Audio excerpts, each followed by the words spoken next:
자, 안녕. 드디어 10번째 우리의 마지막 강의까지 힘차게 달려왔습니다. 선생님이 이제 계속해서 여러분들한테 귀에 못이 박히도록 해주는 얘기가 있죠. 뭐야? 글을 읽을 때 그냥 가나다라 읽지 마시고 뭐 하라고? 그죠? 이 글을 쓴 사람이 나한테 하려는 말은 뭐지? 처음에 얘기한 것처럼 이 생각만이라도 여러분한테 내가 전해줄 수 있다면, 그리고 여러분들이 이걸 체득해서 실제로 글을 읽을 때 읽다가 내가 모르는 내용 나왔다고 해서 멍 때리고 계속 읽어나가는 게 아니라 적어도 내가 맥락은 파악하자. 그리고 그 맥락을 파악했으면 옆에다가 간단하게 메모하자. 그 능력만 가지고도 분명히 여러분들의 성적은 상승하게 될 것이다. 그 능력 바탕 하에서 뭔가 세부적인 어떤 더 깊이 있는 이해가 있는 것이지, 그것을 여러분들 것으로 만들진 않고 더 깊이 있는 이해라고 하는 것은 불가능하다라고 하는 것을 계속 여러분한테 강조를 드렸습니다. 잊지 마시고 계속 그렇게 따라오기를 바란다. 자, 오늘은 우리의 마지막 강의인데 작년 6월 모평부터 시작된 바로 길어진 지문 혹은 길어진 복합지문에 대한 문제야. 이 복합지문이라고 하는 말은 옛날은 아니고 지금 요즘에도 계속 문제가 되고 있는 문학에서 쓰던 얘기죠. 그러니까 대표적으로 고전시가랑 수필 묶어서 혹은 현대시랑 고전시가를 묶어서 내는 걸 우리가 복합장르 혹은 복합지문이라고 얘기를 했단 말이야. 그런데 최근에는요, 이 복합지문이라고 얘기했을 때는 바로 비문학 두 개의 장르가 하나의 비문학 지문으로 출제될 때가 많이 있죠. 그런데 작년 6월하고 9월은 그렇게 두 개의 장르가 하나의 지문으로 출제가 됐는데, 정작 수능에서는 한 장르, 즉 사회지문도 되게 다양한 여러 가지 분야가 있다라고 했잖아. 그 두 개를 갖다가 합쳐서 나왔습니다. 그래서 문제가 굉장히 길었고, 문제 숫자가, 그러니까 지문이 굉장히 길었고 문제 숫자가 6문제. 그 중에 한 문제는 물론 어휘 문제라고 한다면 적어도 5문제가 한 지문에 출제되기 때문에 학생들이 전략적으로 글에 접근하지 못한 학생들은 많은 어려움을 경험할 수밖에 없었어. 근데 그 수능 시험날 그 긴장되는, 거기다가 1교시에 그 긴장이 채 풀리기도 전에 만나는 이런 긴 비문학 지문들은 여러분한테 어려움을 줄 수밖에 없을 거야. 뭐 하지 않는 이상은, 연습하지 않는 이상. 선생님이 계속 강조하죠. 이런 비유를 해. 나는 어떤 비유를 하냐면, 우리가 수능에서는 반드시 호랑이 한 마리를 만나게 된다고 얘기를 한다. 그러니까 산길을 걷고 있었어. 어느 날 뒷산을 걷고 있는데 호랑이 한 마리가 어흥 하고 나타난 거야. 아니, 깊은 아마존 밀림도 아니고 뒷산을 걷고 있는데 호랑이 한 마리가 나타난 상황이라고 보면 돼요. 그 상황에서 우리는 보통 어떤 반응을 보일 것 같아? 뒤돌아 도망칠 수 있을 것 같아? 도망쳐도 죽지만 뒤돌아서 도망치는 능력도 보통은 없습니다. 그냥 가만히 호랑이가 다가와서 내 목을 물어뜯을 때까지 오줌이나 싸면서 버티는, 그냥 다리가 풀려서 그냥 넘어질 수밖에 없는 거죠. 그게 바로 수능이야. 그리고 모든 수능 문제가 다 그렇다는 게 아니라 한 문제 정도는 그런 문제를 만나게 될 거라는 겁니다. 아무리 연습을 하더라도 말이지. 그러면 우리는 항상 머릿속에다 감안하고 있어야지. 뭘 감안하고 있어야 될까? 그렇죠. 바로 내가 분명히 어려운 문제를 만날 거야. 그러면 그 어려운 문제를 어떻게 시험장에서 풀어낼 수 있을까를 끊임없이 연습해야 된다고 강조드리는 바야. 계속 내 선생님 모든 학생들한테 그런 얘기를 해. 분명히 네가 아무리 공부를 잘하는 놈이라도 뒤통수를 맞게 된다. 그러면 그걸 어떻게 할 거냐. 그 상황에서 너가 멘붕되는 순간 수능 시험 전체를 다 망칠 수 있다. 1교시기 때문에. 그지? 바로 이 지문입니다. 오늘 만나는 지문, 길어진 지문들이 바로 여러분들한테 그 호랑이 한 마리가 될 거야. 그러면 우리는 평소에 이런 지문이 나올 거다. 내가 어려운 지문을 닥칠 거다라는 것을 계속해서 뭐한 상황에서, 상정한 상황에서 그 문제를 어떻게 풀지를 연습해야 된다는 얘기입니다. 여러분들이 그런 연습을 해야지만이 살아남을 수 있다, 이 얘기야. 이해됐죠? 자, 그러면 길어진 지문, 복합지문 어떻게 볼 것인가? 어떻게 풀 수 있을 것인가? 별거 없어요. 당연한 얘기를 할 겁니다. 자, 어떻게 해야 될 것이냐? 첫 번째 원칙, 쪼개라. 무엇과 무엇을, 지문과 문제를 다 쪼개란 얘기입니다. 그러면 끼케야 6문단 정도 될 텐데, 길면 7문단, 보통 한 6문단, 아무리 길더라도, 길어진 복합지문이라도 7문단에서 6문단 정도 될 것 같은데, 그 두 개의 문단이 보통, 그러니까 그 한 개의 지문이 보통 두 개 정도, 크게 두 개 정도로 우리가 나눌 수 있다는 얘기지. 그럼 그걸 쪼개서 접근해야 되고, 쪼갠 다음에 거기에 해당하는 문제를 먼저를 풀어버리셔요. 다 한꺼번에 읽고 풀려고 하지 마시고 우선 이 쪼개진 부분과 관련된 문제가 있다면 그걸 먼저 찾아서 풀어버리는 게 여러분들 훨씬 더 편하게 지문을 접근하고 문제를 풀 수 있는 방법이 될 거야. 그 다음 메모해라. 메모를 해서 그 각각의 문단이 워낙 길어지기 때문에 어차피 머릿속에 기억 못합니다. 메모해서 문단별로 문제를 풀 때 정보를 찾아내라 라는 겁니다. 그래서 계속해서 선생님이 얘기합니다. 생각은 머리로 하는 게 아니라 우리의 손이 하는 것이다. 얼마나 손이 부지런하느냐. 이 습관, 부지런한 손을 가진 놈이 여러분들 수능에서 반드시 승리할 수 있을 것이다. 여러분들 꼭 잊지 마시고 계속해서 메모하는 습관 기르시기 바랍니다. 자, 그러면 다음 장을 통해서 이러한 우리가 공부한 부분을 연습해 보도록 할게요. 자, 보세요. 자, 우선은 쭉 여러분들 이미 지문을 보겠지만 쭉 보시면요. 내용이 한 장을 넘어가서 계속 이어지고요. 계속 이어질 것이고 진짜 길어요. 그리고 우리 PPT로만 10장 분량입니다. 그래서 중간중간 맥락 잡기가 A4 한 장으로 들어있을 때보다 훨씬 더 복잡할 거예요. 그래서 잘 따라오길 바래요. 자, 보험은 같은 위험을 보유한 다수인이 위험 공동체를 형성하여 보험료를 납부하고 보험사고가 발생하면 보험금을 지급받는 제도이다 라고 나왔어요. 아하, 글 전체의 주제 나왔네. 뭐에 대한 글이구나? 보험에 대한 글이구나. 그치? 그리고 보험에 대해서 뭐라고 설명하고 있구나? 요렇게 개념 정의하고 있구나. 그죠? 보험 상품을 구입한 사람은 장래의 우연한 사고로 인한 경제적 손실에 대비할 수 있다. 그죠? 내가 가령 직장인인데 일하고 있었는데 가족을 부양하고 있는데 교통사고를 당해서 일하지 못한다면 가족이 바로 경제적 위기에 닥칠 텐데 그때를 대비해서 돈을 계속 집어놨을 때 그런 사고를 당하면 돈을 받아서 가족 경제를 유지할 수 있게 해준다든지 이런 식이란 얘기죠. 보험금 지급은 사고 발생이라는 우연적 조건에 따라 결정되는데 이처럼 보험은 조건의 실현 여부에 따라 받을 수 있는 재화나 서비스가 달라지는 조건부 상품이다. 그러니까 쉽게 말하면 뭔가 사고를 당하거나 아프거나 했을 때 돈을 받는 거지 사고를 당하지 않거나 아픔을 어떤 병에 걸리지 않는다라고 한다면 받을 게 없다는 얘기죠. 됐죠? 그러면 첫 문단에서 계속 우린 뭘 잡고 왔었지? 그렇지. 전체 주제를 잡고 왔었지. 자, 전체 주제는 뭐에 대한 얘기구나. 적어도 이거 보험에 대한 얘기구나. 적어도 이 정도는 알고 넘어가자. 그 다음 이게 두 번째 문단 시작하는 건데 실은 여기서 이제 문단이 끝난 것 같지만 끝난 게 아니야. 계속 이어져. 그걸 감안하고 읽어보세요. 자, 위험 공동체의 구성원이 납부하는 보험료와 보험료라고 하는 것은 납부하는 돈이구나. 지급받는 보험금, 보험금은 받는 돈이구나. 그 위험 공동체의 사고 발생 확률을 근거로 상정된대. 볼까? 특정 사고가 발생한 확률은 정확히 알 수 없지만 그동안 발생된 사고를 바탕으로 그 확률을 예측한다면 관찰 대상이 많아짐에 따라 실제 사고 발생 확률에 근접하게 된다. 요거 봐봐. 내가 저저번 시간에 얘기했잖아. 이거 뭐 하고 있는 거냐? 귀납이죠? 여러 가지 사고 발생의 어떤 걸 통합해 보니까 전체 사고 발생 확률을 알고 있잖아. 귀납적 사고 방식으로 파악하고 있는 겁니다. 그래서 논리학을 알아두면 글을 읽는 데 도움이 많이 돼요. 본래 보험 가입의 목적은 금전적 이득을 취하는 데 있는 것이 아니라, 그죠? 물론 그런 사람들도 있죠. 그걸 우리가 보험 사기라고 하죠. 장래의 경제적 손실을 보상받는 데 있으므로 위험 공동체의 구성원은 자신이 속한 위험 공동체의 위험에 상응하는 보험료를, 상응이라고 하는 것은 이런 단어 알아둘 필요 있어요. 대응이라는 말과 같습니다. 상응 이꼬르 대응이고 이 상응과 대응의 의미는 말 그대로 같다라는 거야. 이꼴이란 뜻이야.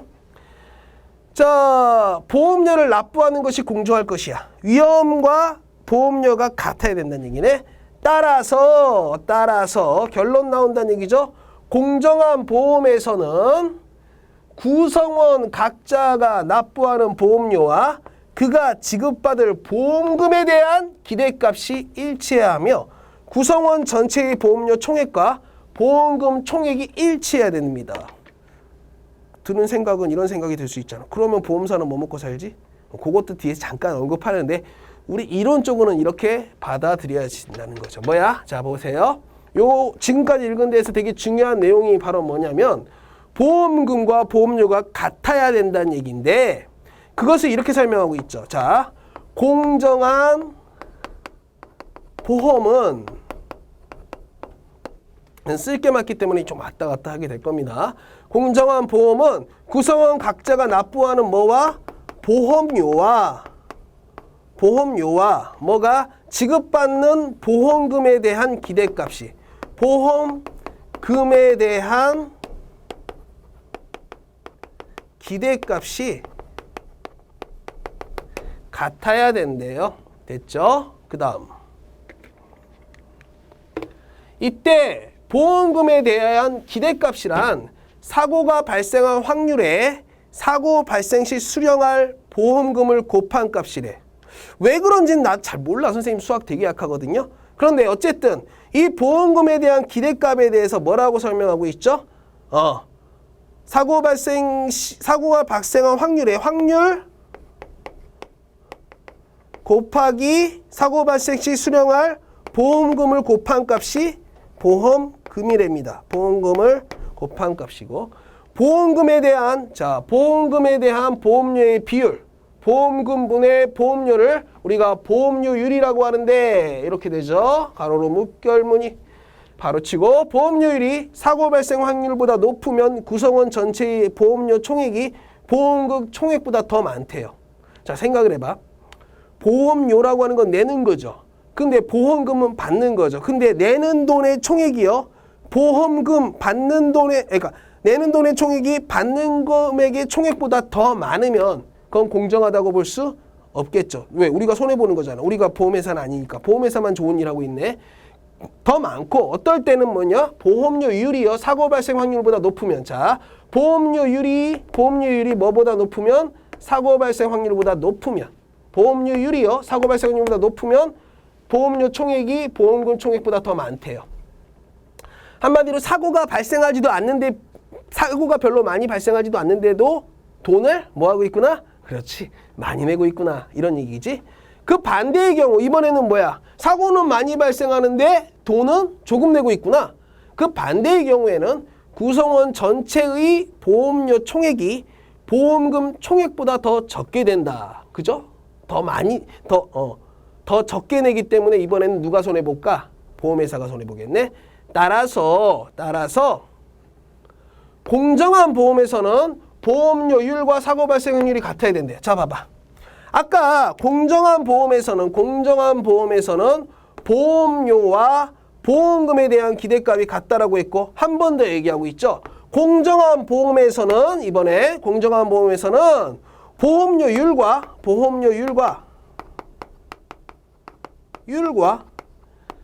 사고 발생 확률이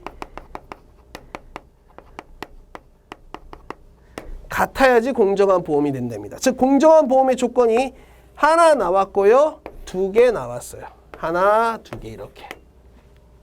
선생님 진짜로요. 이 문제 풀 때 이렇게 썼어요. 왜냐면 머리가 나빠서. 난 머리가 나쁘기 때문에 내 머리를 믿지 않아. 손을 믿습니다. 적어봅니다. 적어봤을 때 이렇게 나오더라는 얘기입니다. 됐죠?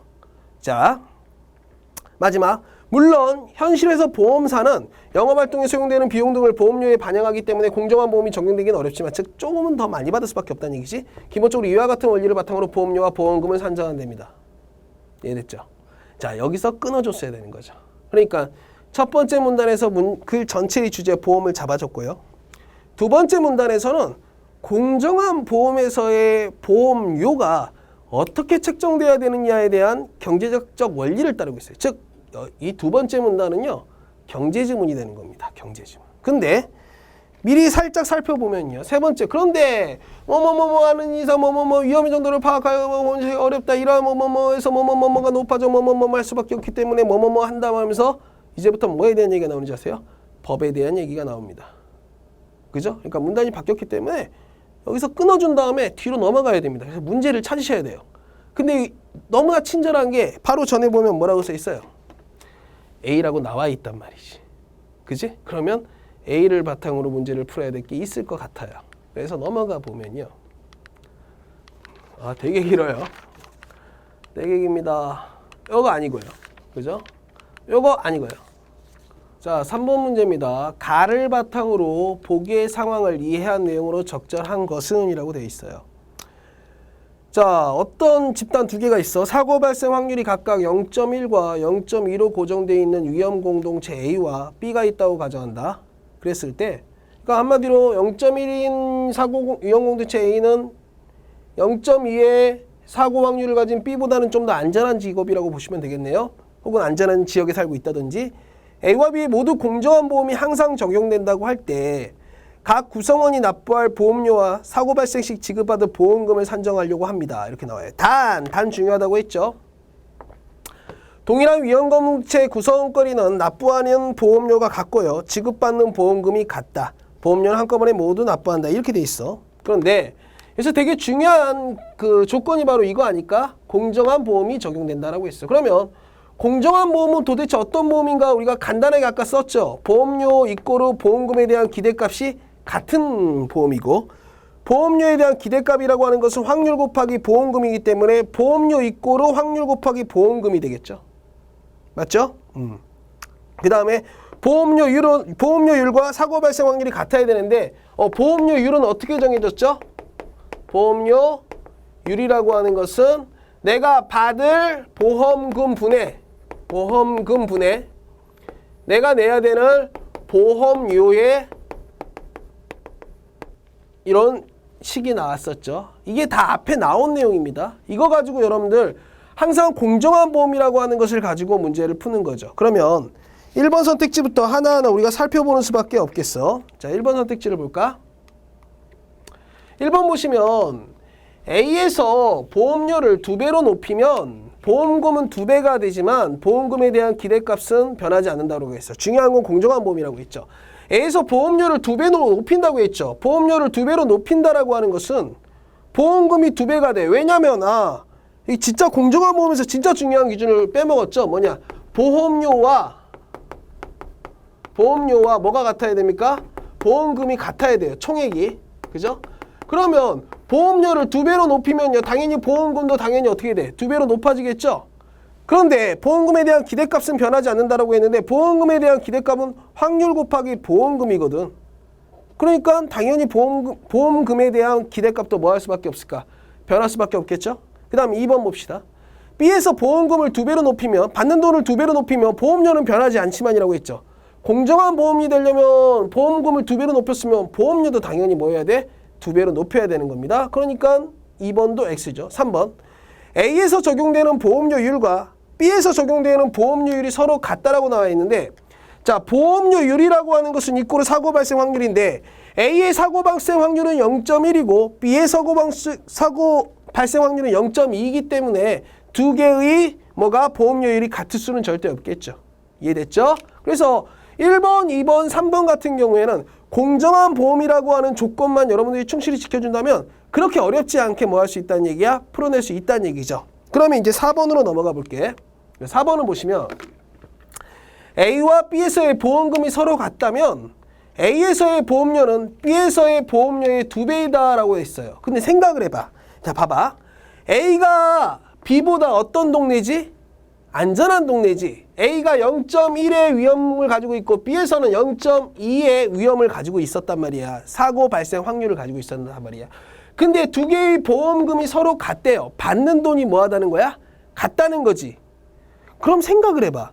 A가 사고 발생 확률이 더 적고 B가 사고 발생 확률이 더 높은데도 불구하고 보험금이 같다라고 한다면, 둘의 보험금이 서로 같다면 A에서의 보험료는요, B에서의 보험료의 2배랍니다.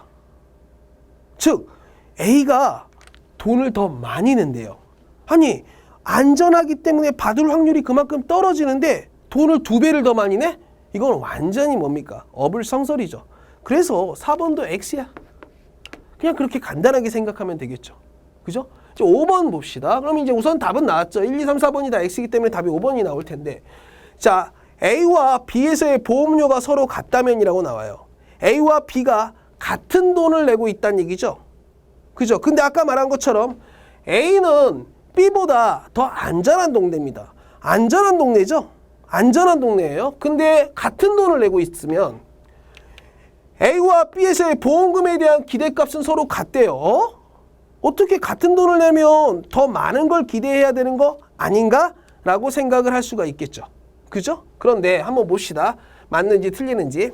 자, A와 B에서의 보험료가 서로 같다라고 했어요. 그러면 보험료, 이제 공정한 보험에서는 보험료와 보험금이 같아야 됐다고 했고, 보험료 이꼬르 보험금에 대한 기대값이라고 했고요. 이게 공정한 보험이죠. 그 다음에 공정한 보험은 이 확률 곱하기 보험금이라고 했어요.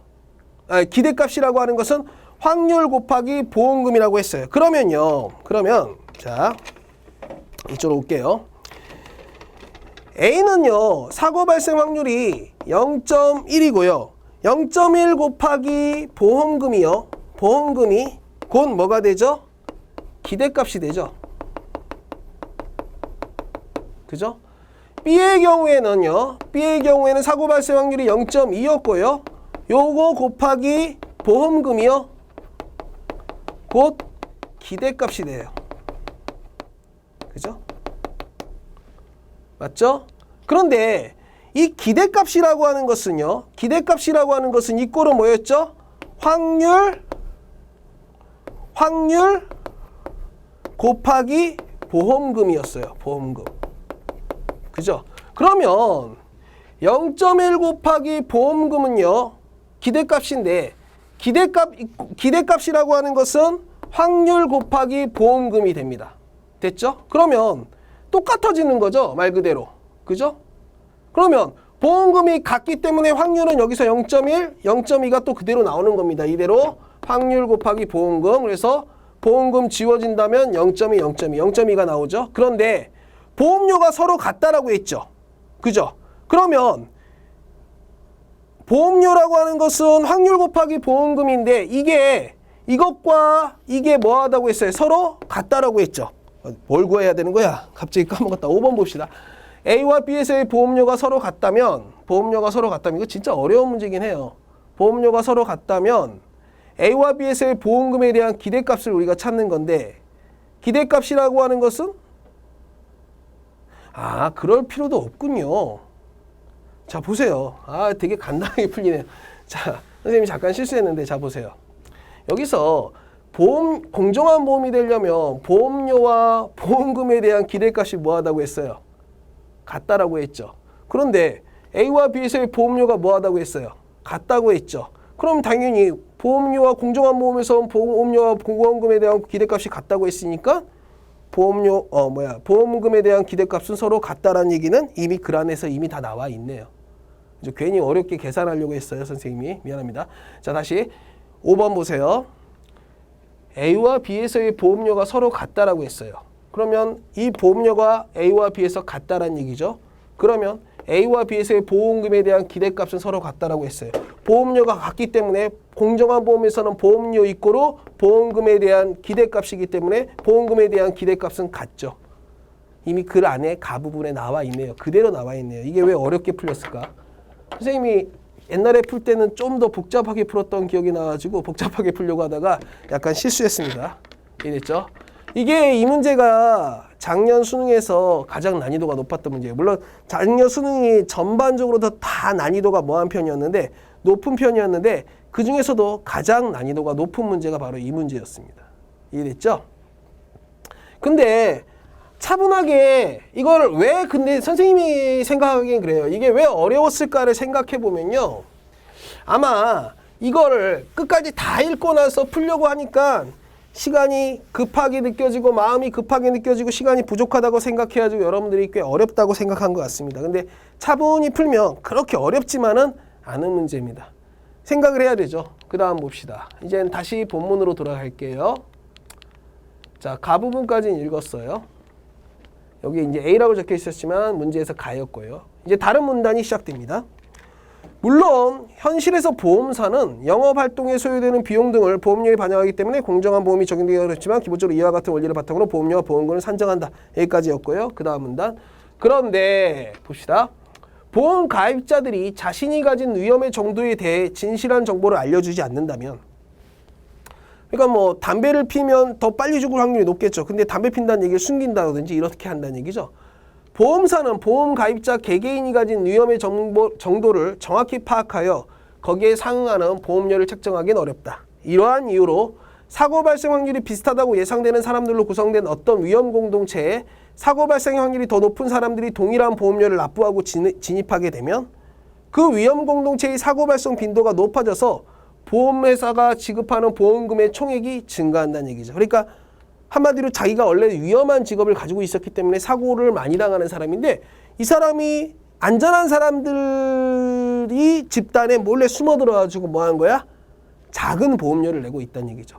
근데 그 사람은 사고를 많이 당하기 때문에 보험금을 많이 받을 것이고, 그렇다라고 한다면 그 집단 전체의 보험료가 뭐 하는 일이 생긴다는 얘기야? 상승하게 되는 일이 생긴다는 얘기죠. 보험사는 이를 보전하기 위해 구성원이 납부해야 할 보험료를 인상할 수밖에 없어. 결국 결론이죠. 자신의 위험 정도에 상응하는 보험료보다 더 높은 보험료를 납부하는 사람이 생기게 되는 것이다. 이러한 문제는 정보의 비대칭성에서 비롯된다는데, 보험 가입자의 위험 정도에 대한 정보는 보험 가입자가 보험사보다 더 많이 갖고 있기 때문이야. 이를 해결하기 위해서 보험사는 보험 가입자의 감춰진 특성을 파악할 수 있는 수단이 필요하다라고 나왔다. 우리 상법에 규정되어 있는 고지 의무는 이러한 수단이 법적으로 구현된 제도이다. 보험계약은 보험가입자의 청약과 보험사의 승낙으로 성립된다. 보험가입자는 반드시 계약을 체결하기 전에 중요한 사항을 알려야 하고 이를 사실과 다르게 준수해서는 안 된다. 여기서 중요한 사항은 보험사가 보험가입자의 청약에 대한 승낙을 결정하거나 차등적인 보험료를 책정하는 근거가 된다라고 얘기를 하고 있어요. 그러니까 새로운 주제가 시작된 거죠. 바로 뭐 고지 의무에 대한 얘기가 시작되고 있는 겁니다. 그래서 이제 여기서부터는 법으로 주제가 바뀐 거죠. 따라서 고지 의무는 결과적으로 다수의 사람들이 자신의 위험 정도에 상응하는 보험료보다 더 높은 보험료를 납부하게 하거나 이를 이유로 아예 보험에 가입할 동기를 상실하게 되는 것을 방지한다. 보험계약 체결 전 보험가입자가 고의나 중대한 과실로 중요한 사항을 보험사에 알리지 않거나 사실과 다르게 알리면 고지 의무를 위반하게 된다. 이러한 경우에 우리 상법은 보험사의 계약 해지권을 부여한다. 보험사는 보험사고가 발생하기 이전이나 이후에 상관없이 고지 의무 위반을 이유로 계약을 해지할 수 있고, 해지권 행사는 보험사의 일반적 의사로 가능하다라고 얘기하고 있어요. 그래서 이 부분의 경우는 보험을 가입하는 가입자가 자신의 어떤 그 신상에 대해서 정확하게 알리지 않고 가입해서 같은 가입자들과 보험사에 무엇을 손해를 끼친다면 이렇게 그 보험사에게 해지권 행사라고 하는 법적인 어떤 권리가 주어진다라는 얘기를 하고 있는 겁니다. 그 다음 볼까요? 그렇게 해지권을 통해서 해지를 하면 보험사는 보험금을 지급할 책임이 없게 되며 이미 보험금을 지급했다면 그에 대한 반환을 청구할 수 있어. 일반적으로 있지. 법에서 의무를 위반하게 되면 위반한 자에게 그 의무를 이행하도록 강제하거나 손해배상을 청구할 수 있는 것과는 달리 보험가입자가 고지 의무를 위반했을 때에는 보험사가 해지권만 행사할 수 있다는 얘기야. 즉, 준 만큼만 받을 수 있지 그 이상 돌려받을 수는 없다는 얘기입니다. 그런데 보험사의 계약 해지권이 제한되는 경우도 있어. 그러니까 앞부분의 경우에는 가입자가 잘못했을 경우에, 그런데 요 다음부터는 이제 보험사가 잘못했을 때에 대한 얘기 나오는 거죠. 계약 당시 보험사가 고지 의무 위반에 대한 사실을 알았거나, 즉 이 보험에 가입하려는 사람이 잘못 가입하고 있다는 것을 알고 있는데도 불구하고 함정을 파는 거죠. 중대한 과실로 인해 알지 못한 경우에는 보험 가입자가 고지 의무를 위반했어도 보험사의 해지권은 배제돼. 계속 돈을 줘야 된다는 거죠. 그 사람이 사고를 났을 때. 이는 보험 가입자의 잘못보다 보험사의 잘못에 더 책임을 둔 것이라 할 수 있다. 또 보험사가 해지권을 행사할 수 있는 기간에도 일정한 제한을 두고 있는데, 이는 양자의 법률관계를 신속히 확정함으로써 보험가입자가 불안정한 법적 상태에 장기간 놓여 있는 것을 방지하려는 것이다. 그러나 고지해야 할 중요한 상황 중 고지 의무 위반에 해당되는 상황이 보험사고와 인과관계가 없을 때에는 보험사는 보험금을 지급할 책임이 있다. 쉽게 말해서 고지 의무를 위반했어. 근데 그 위반과 아무 상관없는 어떤 사고가 발생했을 때는 보험금 다 줘야 된다는 얘기죠.